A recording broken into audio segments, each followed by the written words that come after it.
Hey guys, this is Mark here coming to you live with another video. I'm actually outside of Clarksville Athletic Club. I'm going to do some gym workout here. But before I do though, I want to make a quick video about the Intel issue. If your Intel but Intel processor is not working properly, if it's having issues like processors, you have a lot of crashes, a lot of issues, your processor is already gone. The new update came out early. Jay's 2 cents. I'm subscribed to him down below.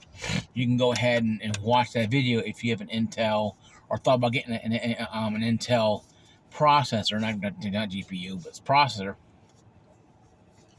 And good question though. How's the GPU is going to handle with this? So that's the topic for the video. This is about the processor and the 13th, 14th gen. What's been going on is, if you haven't been paying attention, because a lot of it I haven't been either for a while, until it's finally stuff came up, is that a lot of them have been crashing and having issues. The power wall issue is like 65 watts, what it is, and it spikes.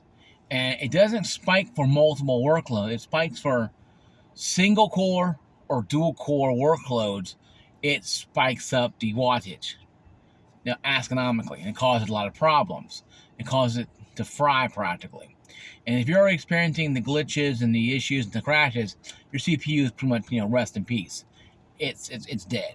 13th, 14th gen. No word on 12 gen yet. And of course, they haven't gone that far back yet. So if you got 11, 12 gen, you should be pretty much, thanking the lucky stars above that you don't have that issue. If you got 13, 14 gen, it's probably only a matter of time before your processor has an issue and before your processor has a problem. And how does that coordinate with the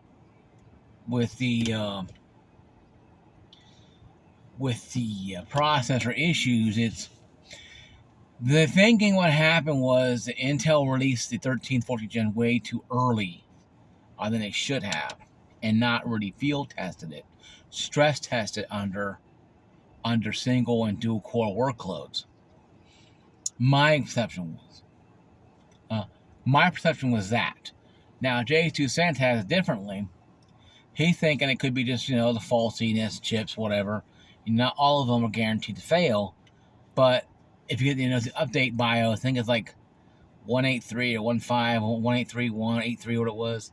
Sorry, I don't have the information because I don't have Intel, so I don't really worry about it. But I have AMD, and even AMD, and I gotta question it because I got a 5800X3D, and I got a 3D processor, 5800X3D Ryzen 7. The same rumor was that the Ryzen 7s were having issues at one time with BIOS. The 3Ds had issues. Not all of them, no, but they were there.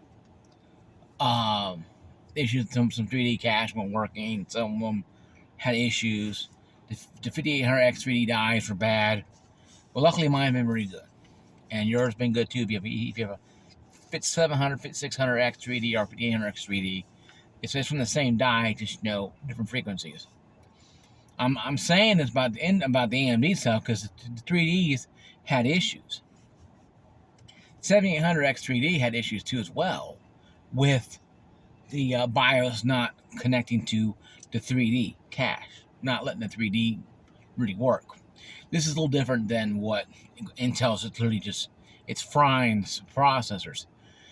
But it's the exact same problem though. It's a different problem, but it's having the same effect. People are freaking out because their X3Ds are having problems. Not really knowing that the BIOS could be changed because your motherboard may not support the 3D cache of your processor. So that's why you always check before you do stuff. Like you always check before you buy a new motherboard. But even if you bought a Gen 5 or Gen 4, Gen 5, Gen 4 motherboard, AM5 socket, and all the stuff you got, and it says Intel on the box, 13th, 14th gen, it's still a possibility that your processor is going to be cooked because of a single core or a dual core workload because of the spiking power consumption. Watts goes up and it just fries it. And like I said, though, and J2 said, if you're already having crashes and issues, it's done. And just no more you can do. You can contact Intel, and hopefully that they won't just tell you no and go to hell kind of thing like they told a lot of people beforehand. Hopefully they'll just give you a rebate or something or an RRA. But right now, Intel ain't going to do any of that crap. Not until somebody comes out and says, hey, no, we're going to process a lawsuit against you. The next best thing going to happen is that they're going to have a lawsuit going against Intel. It's just, it has to happen. The Intel lawsuit has to happen. They have to have a lawsuit against Intel. Because there's no way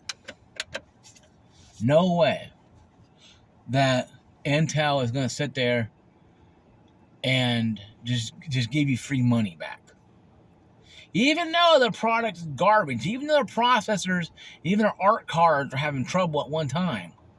ARC cards are better. I give them attaboy. But still, the issue is they knew about the problem. They rushed at 13th gen. They rushed at the 14th gen. And because doing that, it's screwing up people's motherboards. Because the motherboards are fried. Because all that power going on that motherboard is heating up something.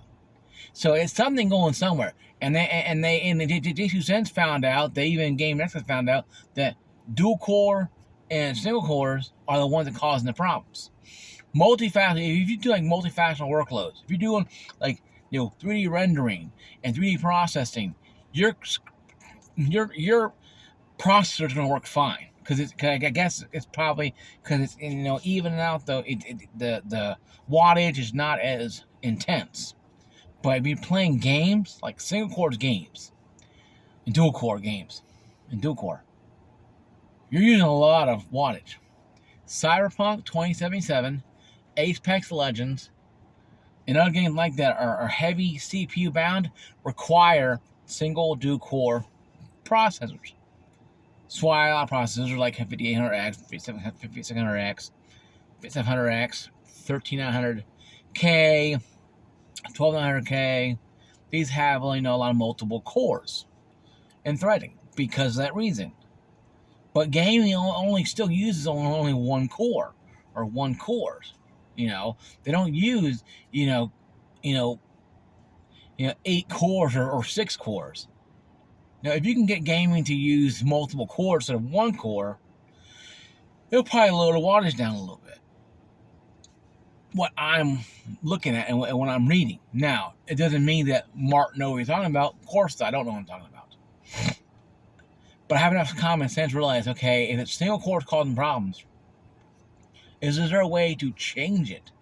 Where you can say, okay, instead of going 2 core, we'll go quad core, we'll go 4. Let's say we use 4 cores instead of 1.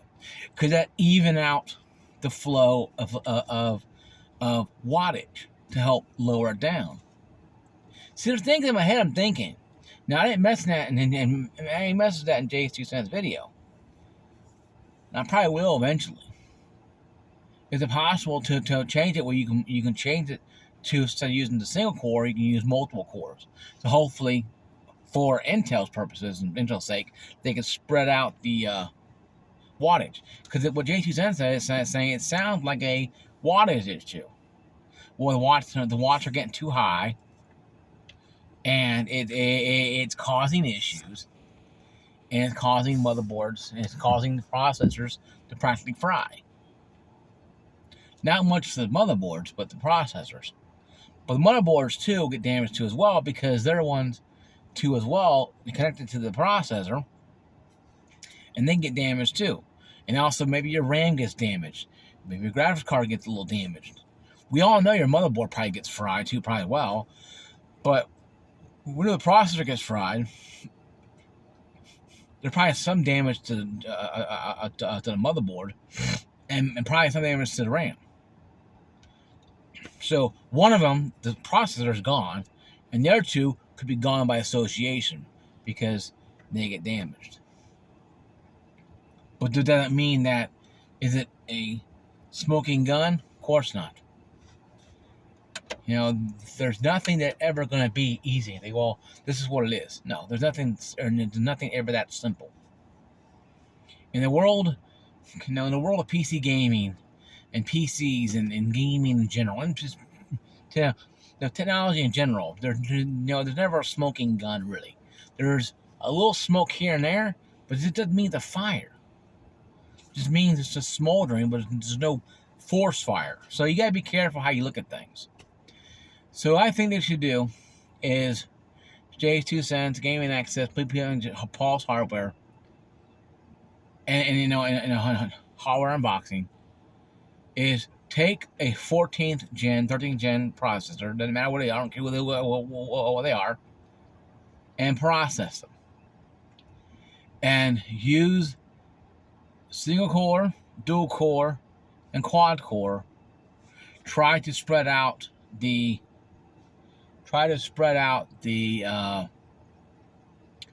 cores that way. And if they can do that, then that'd be a good thing. But if they can do that, then it should be a good thing.